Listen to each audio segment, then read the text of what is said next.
আজকে আমি বানাবো টেরিয়াকি মিটবল। এর জন্য আমি মাংসগুলোকে ছোট ছোট টুকরা করে কেটে নিয়েছি। এরপর আমি এটাকে ব্লেন্ডারে ব্লেন্ড করে নিয়েছি। এই পর্যায়ে আমি এর সাথে মিশিয়ে দিচ্ছি পেঁপে বাটা, আদা রসুন বাটা, গোলমরিচের গুঁড়া, স্বাদ মতো লবণ ও সয়া সস। এগুলো দিয়ে মাখিয়ে আমি আধা ঘন্টার জন্য রেখে দিব। আধা ঘন্টা পরে আমি এই মিশ্রণটার সাথে মেশাবো পাউরুটি। আমি পাউরুটিটাকে হালকা ভিজিয়ে আমি এটাকে চিপড়ে নিয়েছি। দেখেন, এর সাথে দিচ্ছি ডিম এবং কর্নফ্লাওয়ার। এটাকে আমি ভালো মতো মিশিয়ে নিচ্ছি। এটাকে আমি এখন বল বানানোর আগে সামান্য সয়াবিন তেল দিয়ে নেব।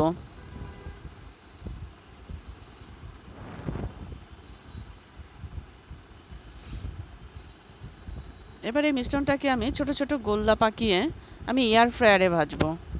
আমি এয়ার ফ্রায়ারে দেখেন ছোট ছোট করে বল বানিয়ে আমি এগুলোকে 160°C 15 মিনিটের জন্য ভাজতে দিয়ে দিব।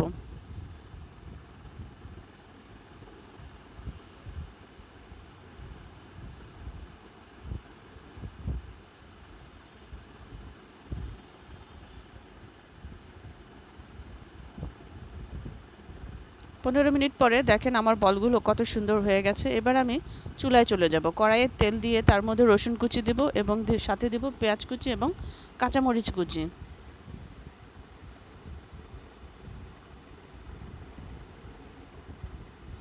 পেঁয়াজ এবং রসুনগুলো তেলের মধ্যে সামান্য ভাজা ভাজা হয়ে গেলে এর মধ্যে দিয়ে দেব অনেক পরিমাণ টমেটো সস। এবার এর সাথে আমি লাল শুকনো মরিচের গুঁড়া, গোলমরিচের গুঁড়া এবং পার্সলে দিয়ে দেব। এবার এই মিশ্রণটাকে আমি ভালো মতো মিশিয়ে নেব। এটাকে আমি সামান্য পানি দিয়ে একটু জাল দিয়ে নিয়েছি। পানিটা দেখানো হয়নি।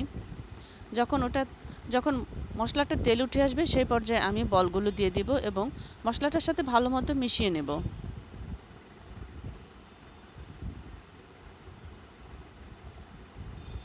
দেখুন আমার তৈরি হয়ে গেল টেরিয়াকি মিটবল।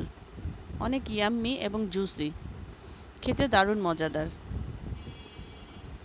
ট্রাই করবেন বাসায় নিশ্চয়ই। Thank you.